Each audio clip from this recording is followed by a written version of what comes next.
Yeah, I don't know. I don't know what will lead them to drop this entirely. It did seem like earlier in the summer we'd kind of all put it behind us, and now it's percolating again. And Well, again, is sure. that because of yeah, just why? Your guess is as good as mine.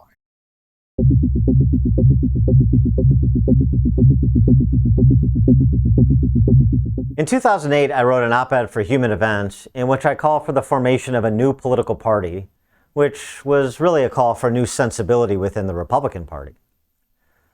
The People Who Play by the Rules Party is a compassionate party, a party that recognizes America to be a place of second chances, and that desires to help those who veered off course get back on track. What we are not, however, is a party that believes in the woozy, bipartisan la-la land of socializing the consequences of individual private choices. If you fit this description, please stand up and be counted. For if the people who play by the rules that made this country great do not, there are those who seek to institute new rules to make America into something it is not and should never be. I wrote those words in the midst of the Great Recession, when the 8 of 9 Americans who weren't driven into foreclosure were compared to bail out the 1 in 9 who were, along with the too-big-to-fail banks that held all the junk mortgages. A year later, I ran for governor of Illinois, the worst governed state in American history then and now, with the slogan, "Illinois isn't broken, it's fixed."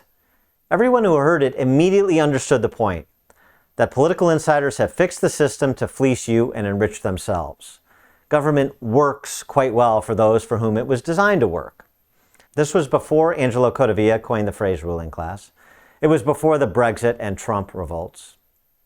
Reflecting on my commentary and ill-fated gubernatorial campaign some 15 years later, I regret only that I didn't press the issue with more vigor. In the interim, our politics have gotten exponentially more skullduggerous, the ruling class more venal, the movement Marxist more ensconced in our civic and cultural institutions, and the people who play by the rules more forlorn. From Amity Schleye's excellent book on the topic to Chris Arnotti's photojournalism, much ink has been spilled in the last several years over America's forgotten men and women. It's a worthy discussion, to be sure, but this podcast is for the people who the system hasn't busted out but isn't honoring. It's for the college-degreed and non-college degreed alike who feel the impacts of terrible public policy and cultural rot, but who will overcome and thrive purely on their adherence to the cardinal virtues. For it is they who, in the words of St. Francis of Assisi, preach the gospel at all times and use words when necessary, and thus represent the best hope for liberty's torch to be carried forward by future generations of Americans. Liberty's torch dimmed considerably over the last 3 years amid the downpour of state-sponsored COVID panic and propaganda. Politicians use experts to cover their power grabs, and experts use politicians to cover their backsides. We were told it was 2 weeks to stop the spread. Now we know COVID cases in New York City peaked weeks earlier than originally thought. We were told to wear face diapers and stand inside idiot circles 6 feet apart. Now we know those mitigations didn't matter. We now know asymptomatic spread is not a thing. We know natural immunity is a thing. And we know the scientific method should be a thing. We now know the jab doesn't prevent one from getting or giving. We now know geometry class is not a super spreader event, and neither is playtime at a daycare center. We now know the virus originated in a lab in Wuhan, partially funded by America's government to conduct gain-of-function research. What do we do with what we now know is true, and with who we now know were not truthful? That's where we'll start when former New York Times reporter and Pandemia author ALEX Berenson joins us on this maiden episode of Counterculture. We'll be joined by former New York Times reporter ALEX Berenson. Berenson is the author of 13 novels, as well as 2 nonfiction books, and that's going to be the focus of our discussion today. One, Pandemia, about the obvious. His other book, Tell Your Children, The Truth About Marijuana, Mental Illness, and Violence, which he actually wrote pre-pandemic and found renewed importance during the pandemic. Also, you want to follow and subscribe to ALEX Berenson's Substack, Unreported Truths, which is focused on all things COVID over the last 3 years. ALEX Berenson, thanks so much for joining us. Appreciate it. Thanks for having me on this first podcast. Yeah. Thanks for helping us kick this off. So I feel like this is sort of COVID 1.5 we're entering here in the late summer of 2023. The Covidians strike back. We saw this with Joe Biden donning a mask again after his wife, the First Lady, tested positive, but it wasn't so important that he keep his mask on indoors that he didn't take it off to do a photo op at a Medal of Honor ceremony. We're hearing in Montgomery County, Maryland, that the school district there is deciding to mask kids up for 10-day periods if any of the students, their classmates at an elementary school, test positive for COVID. So it doesn't seem like they're ready to jump in with both feet, the Covidians who imposed all these mandates over the last couple of years, but they are testing the waters to reestablish the mitigations, they would call them, that they instituted previously, and see if they can, how would you say it, get away with what they got away with previously? I mean, it's a very good question. I really don't know what they're doing. The country has zero appetite for this. It's very clear. There's this sort of small, hard core of Covidians. I don't know what percentage they are. It's like 10%, maybe. I don't think it's 20%. I think it's in the 10 to 15% range. But obviously, these people include a really disproportionate number of sort of hard left, Democratic Party core, public health types. I mean, obviously, there's a tremendous amount of overlap in those two groups. And so, they make a lot of noise on Twitter and in these, in these meetings, that the CDC might have, or the White House might have to listen to them a little bit and sort of pretend that they're interested. I mean, it's not at all clear that there's any meaningful movement in infection or hospitalization or death number. I mean, yes, they've gone up a tiny bit, but compared to where they were a year ago, much less 2 years ago or in 2020, they're very low. And two, it's even more clear the country is not interested. Even in places like New York or San Francisco, where I was a couple of weeks ago, very, very few people are wearing masks. So uh, I think people have sort of speculated about why this is happening, whether I think it is a little bit of an effort to get, the vaccine rollout to be not a complete failure, which is what I think this booster rollout is going to be. And I think it's just a little bit of the, sort of the COVID is airborne, zero COVID, long COVID crowd on Twitter, that just will not shut up about this. Well, it also seems to me that it's this sort of ongoing damage control narrative inculcation project they're on. I mean, an example of this overseas this week was the New Zealand Prime Minister now is a guy named Hipkins. He replaced Jacinda Ardern, who was one of the most enthusiastic lockdowners, as you no doubt remember. And he was asked about the vaccine mandates and whether people who lost their jobs is there any compensation? Is there any path back? And he said, well, we didn't have mandates. People could make their own choices, and they made their own choices. So that's sort of beyond my pay grade. When, as you remember, Jacinda Ardern literally said, yes, we're creating two classes of people, the vaccinated and the unvaccinated, and there were mandates in place. It seems to me there's still this effort to make sure that nobody is held accountable for the devastation that lockdowns and mandates had, in the Western world. Yeah, no, you're absolutely correct about that. And I mean, they're using the word mandate in the sort of the narrowest possible sense of, if you don't take this, you're going to be jailed, or you're literally going to be held Right. down and forcibly vaccinated. I mean, we were all around for it. It was not 50 years ago. It was Right. two falls Right. ago. There was tremendous pressure on adults, Americans, and even more in some of these other countries, Canada, New Zealand, the Anglophone countries in particular, and parts of Europe, to get vaccinated at tremendous societal cost, or lose your job, or potentially be excluded from shopping, as happened in some places, be excluded from being at university. There was no question that the government policy was by every means short of force to encourage vaccination. So you're right. The fact that they won't own this I mean, I just actually tweeted a few minutes ago. I do think there's been a profound rejection of the COVID vaccines, and you can really see it in the most important ways, which is that people are not interested in taking a booster this fall. And they, look, I don't get vaccinated against the flu. I did, I certainly got standard childhood vaccines, and my kids got standard childhood vaccines. I'm not an anti-vaxxer, but most people, certainly most elderly people, generally, they'll line up and get a flu shot every year. I think most people think it can't do much harm. If you look at the evidence, it probably doesn't do much good, but people sort of go with it. And most people, despite what the sort of vaccine fanatics like to say, are like me and get their kids vaccinated more or less on the standard childhood vaccine schedule. That is not the case with the COVID shots. But parents basically rejected these for their young children, and now that they're being offered the chance to get a booster this fall, I mean, it looks like uptake is going to be very low. So people know that these vaccines didn't really work very well. They know that the side effects were harsh compared to other vaccines, and they don't want them anymore.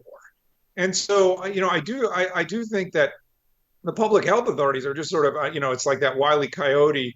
They're just like they're twirling their feet over a canyon.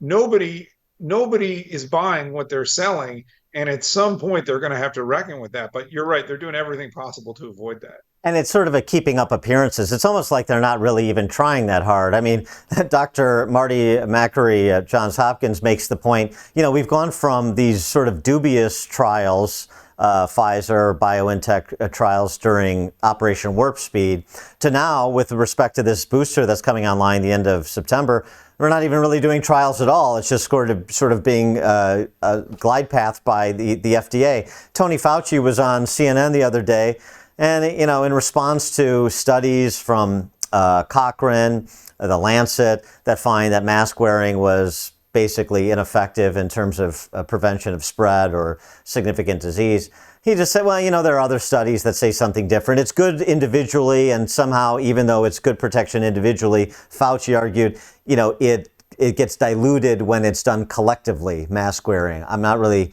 clear on the logic of that. But regardless, it's almost like they don't even expect adoption at this point, but they just have to keep up appearances. And it's almost like they're trailing off, hoping that if people like you or me drop it, stop talking about it, then they can drop it and we can just walk away and pretend not much happened. I do. Yes, I think that's true. And again, I do think in general, Democratic politicians don't want to talk about COVID. Right. And so, and I mean, most politicians don't want to talk about COVID. So that's why I was sort of struck by what happened last month and what is happening now with this, this sort of rump effort and what is driving it. And that's why my only conclusion is that really there is this sort of hardcore of people who are loud and who, at least on the left, the political establishment, although would rather forget about this entirely, feels it has to respond to because one of the interesting things is, yeah, they've presented essentially no data showing that the new Omicron specific booster is valuable, against the new variant. And there's two reasons for that. First of all, it turns out that no matter how quickly you make a new booster, the virus can actually mutate in front of it, right? And if the booster works and you actually do get it out in time, then it works against that variant. And guess what? Another variant comes in to take its place. So you really can't stay in front of this. And I think there's some realization of that among the virologists and the immunologists. The other thing that they know very well, these are not stupid people. They've just sort of trapped themselves in this trap of their own making, is that the new booster, like all the previous boosters, revs up your body's immune system against the original virus more than anything else. And they know that. There's a study that came out a few months ago out of Israel that nobody paid any attention to against the 2022 fall booster that showed that yes, if you boost against the supposed new variant, you get a little bit of extra benefit against that variant, but it's very small compared to what it does against the original virus, which of course no longer exists. So these people, look. This is a secret. Anybody can look at these studies. Anybody who has, knows how to read the papers knows what they're saying. So they're kind of stuck. And yeah, I don't know. I don't know what will lead them to drop this entirely. It did seem like earlier in the summer we'd kind of all put it behind us, and now it's percolating again. And Well, again, is sure. that because of just why? Your guess is as good as mine. I mean, some people argue about the forthcoming election and the ability to just mail out absentee ballots to everyone again. But I think it's I think it's part, like you say, sort of the motivated and vocal base of that safetyist ideology that to some extent crosses party lines, but is decidedly left. But I think that's part of it. But I guess the question, though, too, is if they were reluctant to do it, they're sort of being compelled to do it, they're sort of going through the motions on it now, does that make it even more important that we redouble our efforts? What you're doing with your Unreported Truth Substack in terms of the regular updating on this, and what Eugipius is doing, focusing more on Europe and Germany in particular, same sort of reporting, though. Does it make it that much more important? If they move from COVID amnesty back to sort of trying to cater to their base and assuage their base to not really wanting to talk about it, we should be pressing the issue even if we're tired of talking about it, because we still have a lack of accountability for what's happened over the last 3 years, for example. Is that something I that mean, you I think agree with? it's a really good and Jimmy, thought of him as you were saying this. He's very funny, and he Yeah, loves to write about these sort of yeah. individual corona hysterics, especially in Germany. And his perspective on this is we need to mock this group. We need to sort of mock them into Right. submission. I get that. I don't really think that particular group of hysterics you can do anything with. And I do think that most people are sort of beyond this right now. They're not masking, as we've seen. And so when I look at the last 3 years, and what we need to write about that time period, what I'm focused on very much right now is trying to build sort of a record about vaccine safety and side effects and effectiveness.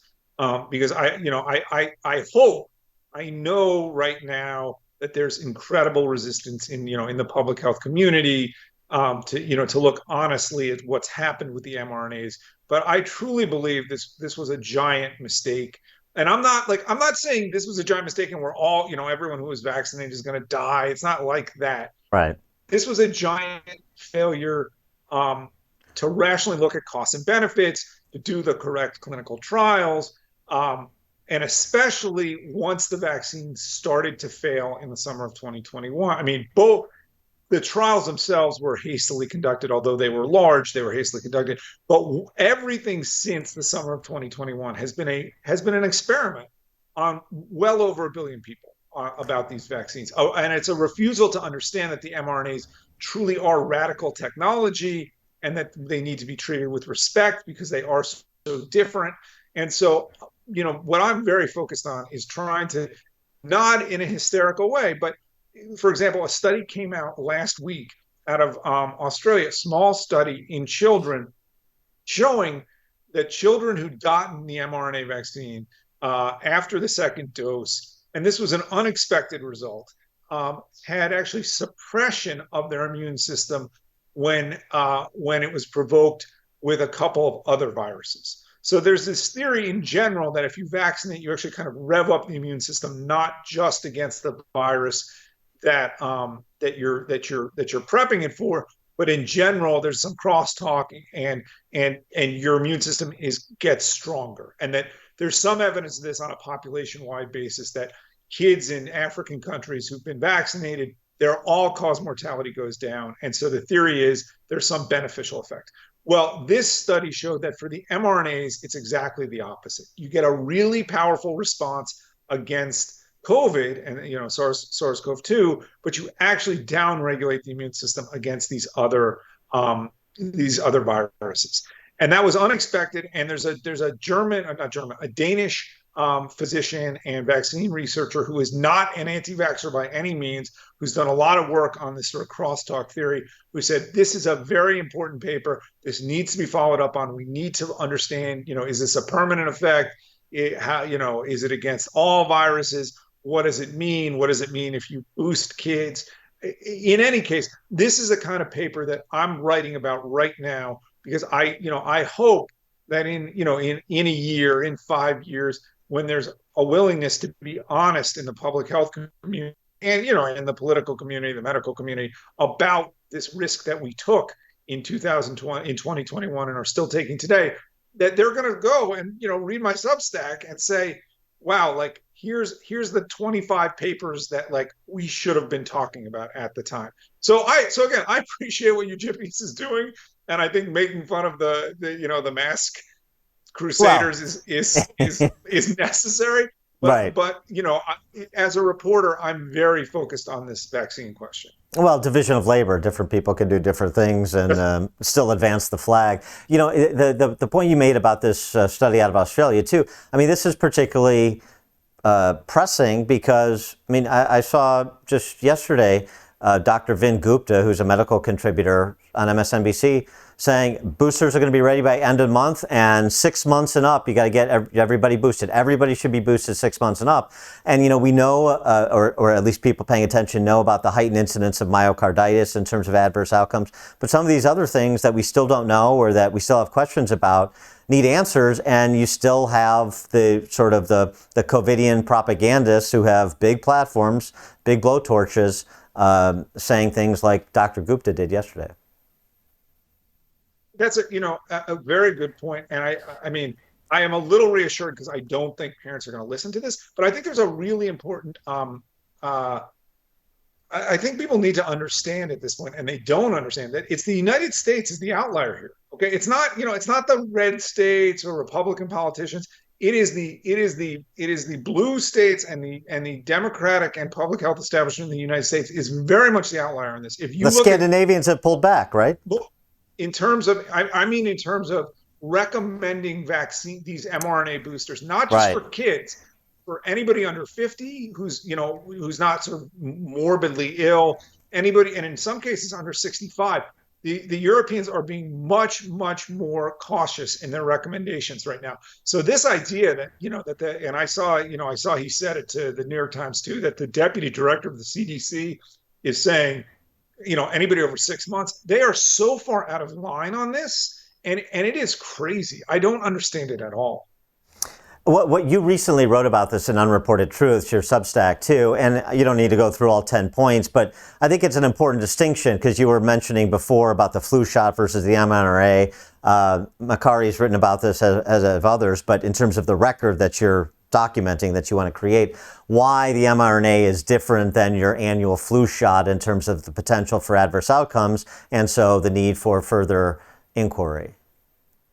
Yeah, I mean, it's an entirely different mechanism. The flu shot is something that basically depends on technology that we've had, for generations, and it's sort of a very simple, idea. You manage to, deactivate the virus. Oftentimes you just put it in formaldehyde, honestly, or another chemical, and then you inject a small amount of it into people, and you give what's called an adjuvant that sort of revs up the immune system to recognize this thing, even though it isn't actually dangerous. And so, in the future, you have a head start on the if you're presented with the actual virus. The mRNAs work in a totally different way. They actually hijack your own cells in a way similar to the virus, to a virus itself, and the mRNA itself is not what we see in nature, and it's surrounded by this tiny little bubble of fat called a lipid nanoparticle, and we don't really know what the long-term impact of confronting our bodies with either modified mRNA or lipid nanoparticles is. And you do need to understand that years ago, this technology was initially going to be used for chronic disease, and the companies that were developing and the scientists who were developing it said, you know what, we're worried about what it will mean to give people, repeated injections of this. We're not sure we understand that yet. So let's make it a vaccine where we only have to give it a couple of times and we'll never give it again. Well, it turns out now it's sort of halfway in between. It's something that is being offered to people, multiple times a year. I mean, the analogy I would use, and this is a little simplistic, is if a flu vaccine or sort of a standard childhood vaccine is a coal-fired, electric plant, the mRNAs are a nuclear power plant. They're just a totally different technology. What do you think over the last 3 years was the most damaging sort of refrigerator magnet admonition that you got from, we all got from the public health establishment? 2 weeks to slow the spread. If you get the jab, you can't get it or give it. The marginalization of anybody who had questions, including within the scientific community. What development during this COVID era do you think was most damaging to our country? Well, it's so many, right? Right. I mean, the most damaging policy, I think, in terms of having absolutely no upside and only downside, was school closures, right? I mean, schools just should not have been closed, and that did profound harm. Um, and there's just a generation, or not a, there. I would say certainly for small kids, and especially singleton kids, right, kids without siblings. I mean, that really did harm them. And I do think even though they won't take blame, I think even people on the left acknowledge that that should not happen again. Um, in terms of in terms of an of a of sort of a broader societal problem, I think the mandates were very, very problematic. Um, Both because tens of millions of people really did wind up who did not want to be vaccinated got vaccinated. I mean, you can see in the vaccine uptake that there was a bump after the mandates, and and and the mandates were constitutionally problematic. They were ethically problematic, and and they didn't work. And it should have been obvious. And I think it probably was obvious to some of the smarter people in the Biden administration that they weren't going to work. And here's why: there's a subtle issue with the mandates. The mandates were workplace mandates, right? The Right. federal government couldn't do it directly, so it used workers. Well, the truth Although, is, sorry to interrupt, but one other point though too is they also used schools and state athletic associations to impose the vaccine mandate. Hey, if you want to play sports, and that pushed a lot of parents to do absolutely things they wouldn't correct. have otherwise done. Absolutely correct. So, so by the time the mandates were put in place, which was sort of August, September, October 2021, not only was it obvious that the vaccines had a limited at best window of efficacy, okay, not only was almost everybody over 65 at high risk from COVID mandated or already vaccinated. If you want to say, okay, there is a group of people sort of 60 and over, 65 and older who are at high risk from COVID, who or younger, but morbidly obese or whatever, and we really want to get them vaccinated, even though they don't want to. We think it's good for them. Okay, I think that's really problematic in a number of levels. But let's just say that you make that argument. The vaccine mandates didn't cover those people because they were workplace mandates. Anybody healthy enough to work, certainly healthy enough, forget go to school or play, high school or intercollegiate athletics. Anybody healthy enough to work under 50 was at very low risk from COVID. Okay. So the mandates, almost by definition, were targeted at the wrong people. And sort of once I mean, I've only really thought this through in the last few weeks. And once you realize that, the question is like, why do this at all? It's so problematic legally. They lost in the Supreme Court in a matter of months. And I've reached the most cynical conclusion possible. This is partly because I just read The Best and the Brightest. The conclusion that I've reached is that, remember what was going on in August 2021? We had just had this disastrous withdrawal from Afghanistan. And Right. there's this famous picture of Joe Biden sitting alone in the Situation Room. And he looks like he looks like a corpse, okay? And 3 days after that, we leave with our tails between our legs. They wanted to do something, anything to turn the page. And mandates, as terrible as they are an expression of federal power. They're a way for Joe Biden to say, I am the president. I am doing something. This is going to help our country. You need to listen to me and the federal government. And I hate to say, like, that's why they did this, but there certainly was no public health justification for it. Well, and the other advantage he had is that the teachers' unions that control most of the government schools in this country, they didn't want to go back to work.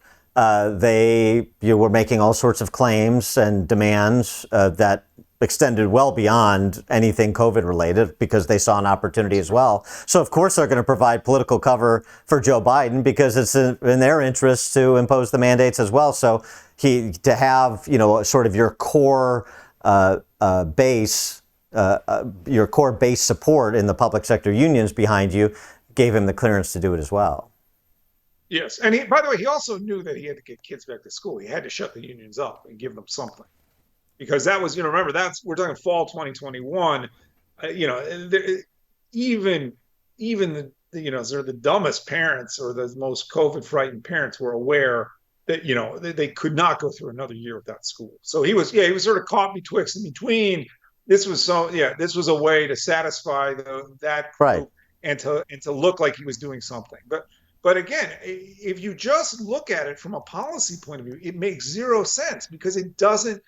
Even if you assume that there was some beneficial effect, and even if you assume that there was a large enough group of people, over 65 who had just sort of chosen not to be vaccinated, who you could force, you were not going to get those people vaccinated through a workplace mandate.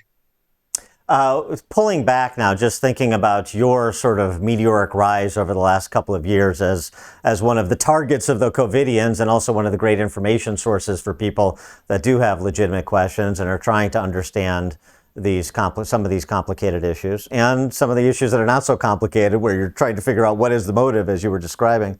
What's it been like? I mean, I think from the time we first spoke before the pandemic, when you wrote your book about marijuana usage, to now, with the Joe Rogan appearance and so many other appearances and bestseller in Pandemia, now part of your permanent record. What's the last 3 years been like in terms of going from the New York Times to picking up this marijuana issue, which we'll talk about, to now cobbling together this record and communicating with so many readers on a daily basis?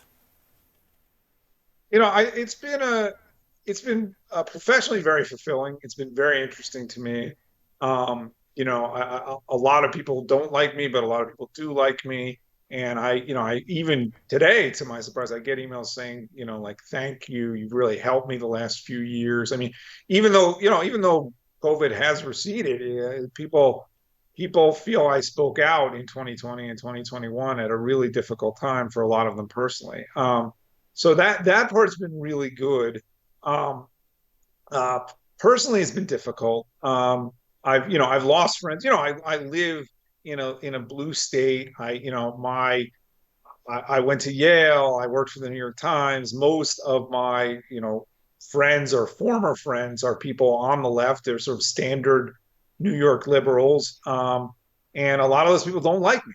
And I spoke out aggressively, and in my tone, I think I sometimes rile people up. Sometimes I did that intentionally because I felt like first of all, there was almost nobody speaking out, so I needed to make sure my voice was heard. And second of all, I did feel like I was speaking for people who couldn't speak, and that sort of a tone of I'm going to be unapologetic in my opposition to lockdowns. I'm going to be unapologetic in my opposition to school closures or mandates. You're not going to scare me into saying, oh, there's really good reasons we should do this. No, like, this is a really stupid policy.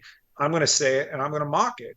But people, particularly in New York, there's this, the refrigerated trucks were at the Right. hospitals in March and April 2020, and you didn't understand, and you weren't here. Well, by the way, I was in New York City a bunch during that time because my parents lived there. My dad was actually, he was dying of leukemia at that time. So I was not only in New York, I was in the hospitals from time to time.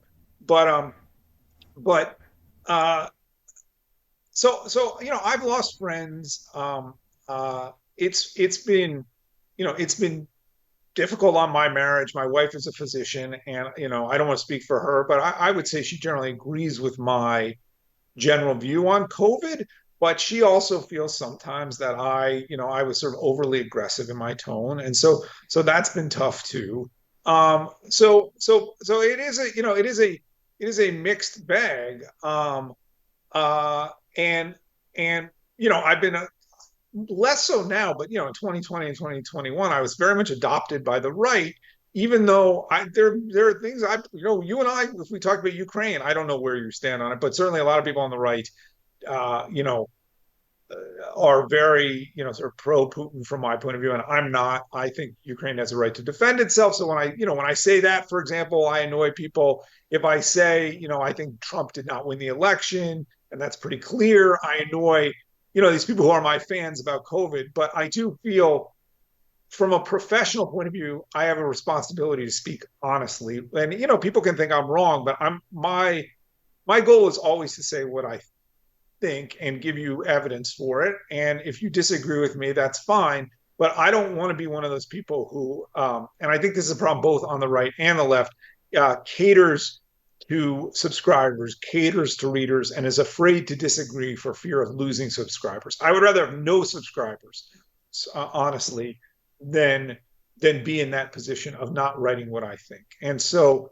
these days, because I do speak out about those things. It's like, well, when was the last time I went to CPAC? It was a couple of years ago. So fortunately, I seem to have a big enough audience of people who, even if they disagree with me on one issue or another, they want to hear what I have to say about COVID and the vaccines, or they just like the back and forth and they view me as sort of a truth teller. That I'm okay, Yeah, professionally. yeah, But yeah. it's certainly been an interesting ride.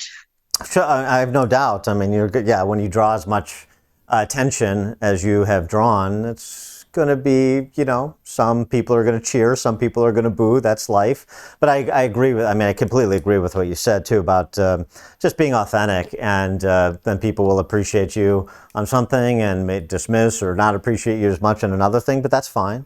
There's no sort of partisan orthodoxy that people should feel compelled to adhere to. And by the way, for all those fellow Yale alums that disowned you, I mean, one of the earliest studies that should have said, don't lock down the schools, the fall of 21, Yale study on 57,000 daycare centers that found that not a vector for spread daycare centers. We should have, and we were, and there were people that were talking about this, and they were being marginalized or silenced either by their institution or the social media companies or both. And it turns out that you then became one of them, and you sued the federal government. Well, you sued Biden, you sued Albert Bourla, the CEO of Pfizer, for getting you shut down on Twitter. You're another one of the sort of Twitter files targets. And so just updating people on your first decision to sue and where that lawsuit stands. At the end of 2021, so Twitter banned me about 2 years ago at this time. At the end of 2021, I sued Twitter, and all the chattering classes said this is stupid. This suit's going to get tossed like all the others. It did not get tossed, and ultimately, Twitter, not Elon Musk, the old Twitter, settled with me, put me back on, acknowledged that they should not have banned me.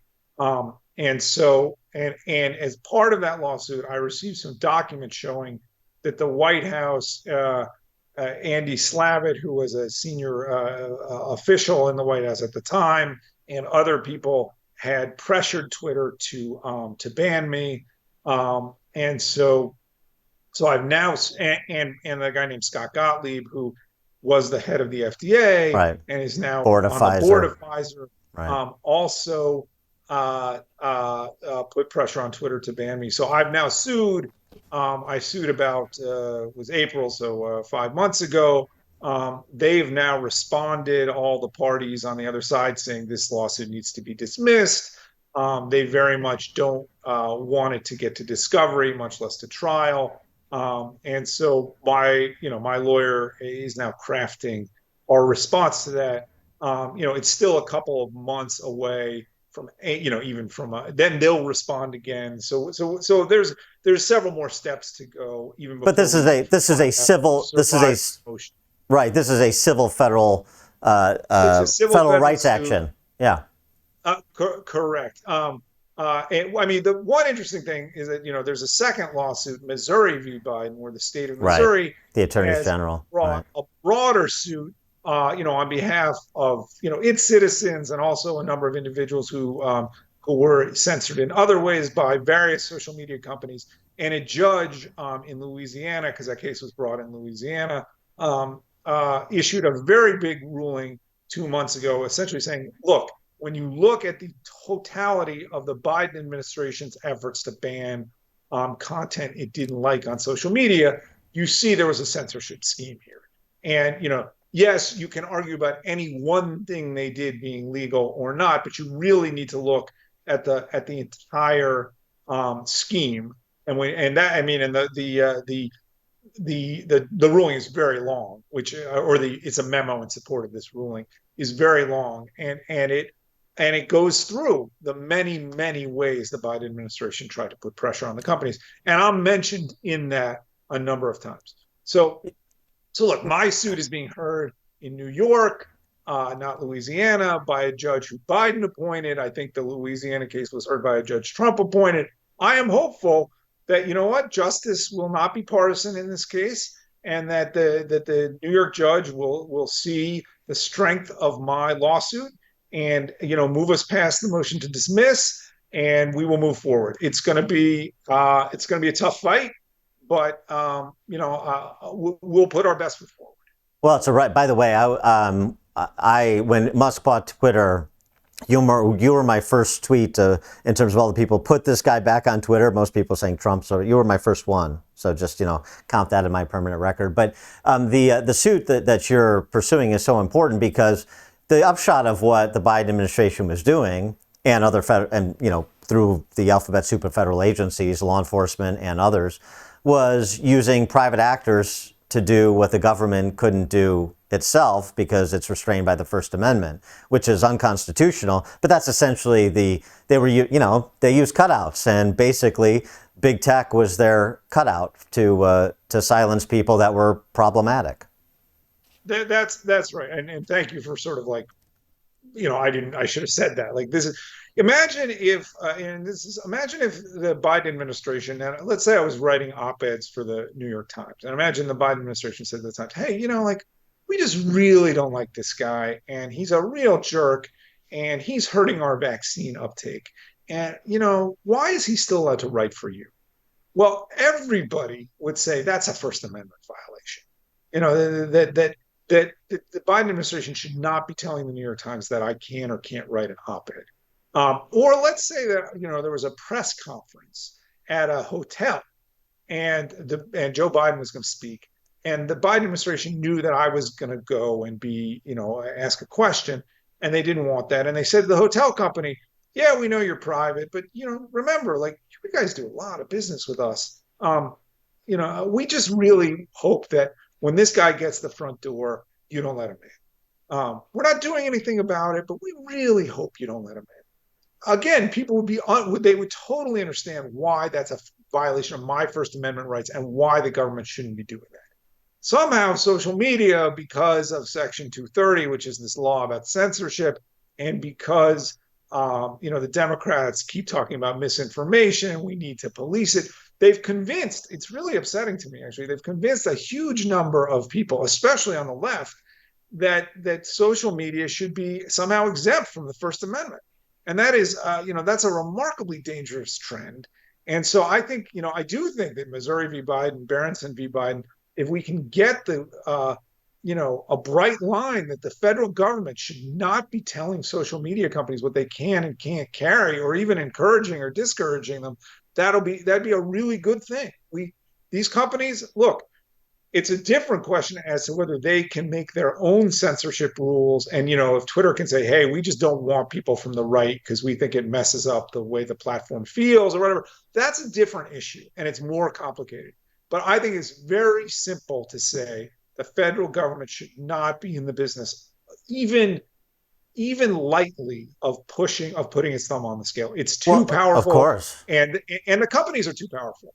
Well, and it would be nice if more on the left, including old guard leftists like the ACLU, took judicial notice of people like Michael Schellenberger and Matt Taibbi. These are men of the left, generally speaking, who have been targeted by the left. It's also useful for those on the left who are cheerleading this because they like who's being silenced.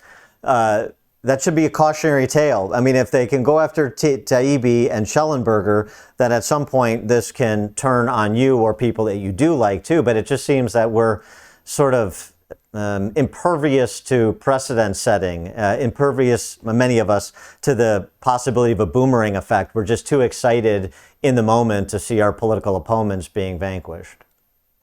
You're absolutely correct, and it's upsetting to me. They're personally, the ACLU. There's a group called PEN, which is a a writers group. There's a group called the Knight Foundation for First Amendment Rights. These groups should be intervening in my case. They should be speaking out and saying this is an important lawsuit, and we want to add our voice to this. And they're not doing that. I mean, the ACLU, to tell you how screwed up the ACLU is now, the ACLU came out in favor of vaccine mandates in September 2021. I mean, I couldn't believe that when Right. I saw it. It was in an op-ed in the New York Times. And my joke, although it was not really a joke at the time, is that every sort of charity organization on the left should merge because they're all the same thing. They're all just one woke blob. I mean, how the ACLU, which came out in favor of Nazis protesting in Illinois, famously 40 years ago, can have lost its way to this extent is beyond me. It's they yeah. So you're totally right. I don't understand what they're doing.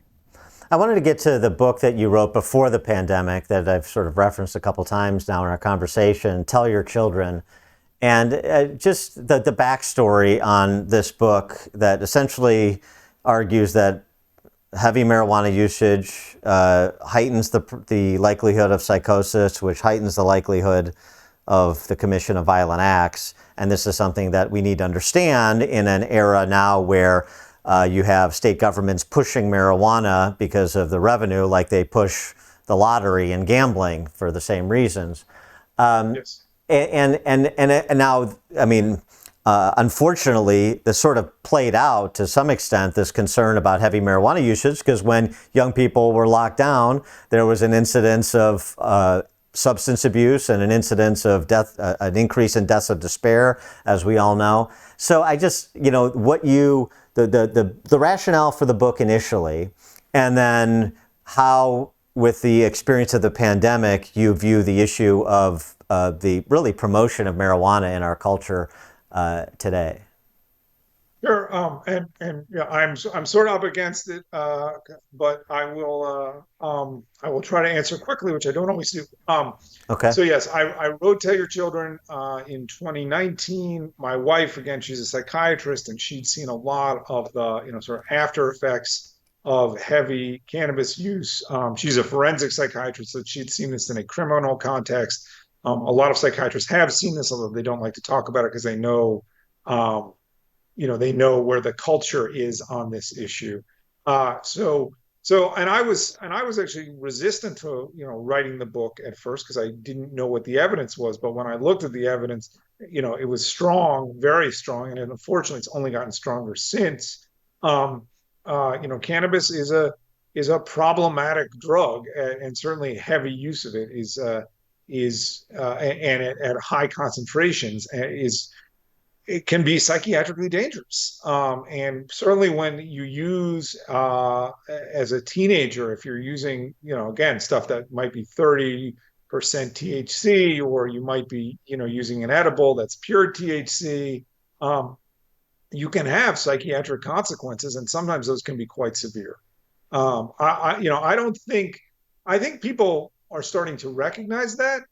but the cannabis lobby has very successfully, seized on cannabis as medicine, which of course it is not in any meaningful way. And they've also said, look, there's all these disparities by race in arrest and all these people in jail for cannabis possession, which is not really true either, and certainly not true now. Even a few years ago, it's not very true. And so, cannabis legalization still has very strong momentum. Now, I do think that some of the public safety issues and just the sort of disorder, in major cities, whether that's Chicago or Los Angeles, in the downtowns, I think people are starting to see that and wonder what's causing it. And by the way, one funny thing. Look, gambling. Say what you like about it. Gambling can be problematic. Although I personally, I play poker and I know, Yeah, me too. Who I doesn't know like a good plenty gin of people game? who gamble. Right. Gambling raises a lot of money, no question about it. Okay, um, cannabis actually is it has a revenue raiser. It raises almost nothing. And the reason is that the black market, the illicit market, is so established that you can't tax it very much, or people just remain in the illicit market. So we sort of, and by the way, psychosis is very, very expensive to treat. If you cause even a small number of cases of permanent psychosis, of schizophrenia in people, you're gonna you're gonna undo whatever revenue you raised from cannabis. And so even as a tax measure, it is just a bad bet. And I think people are starting to see that too. How long it's going to take for this to turn around, whether it will ever turn around, I don't know. But I do think it's funny. People ask me, well, Pandemia or Tell Your Children, if I'm going to read one of these books to learn about you as a writer. And I say, look, Pandemia, that's a bigger issue. That's about all of society, and it's about what happened, during the first year and a half of COVID. But honestly, if you want to sort of see a book that really captures science and there's original research in there, and is really going to show you what kind of my ability to put together this thesis in an interesting way. That's actually might be the better book to read. So yeah, look, where we go with cannabis, I don't know, but I do think there's an increasing realization uh, that legalization has been at best a mixed bag. He is Alex Berenson, the author of Pandemia and Tell the Children that he just mentioned, Tell Your Children. And of course, former New York Times reporter. Follow him, subscribe to his Substack, Unreported Truths. Alex Berenson, thanks so much for your time. Appreciate it. Dan, thanks. And I wish you the best of luck with the podcast. Thank you, sir.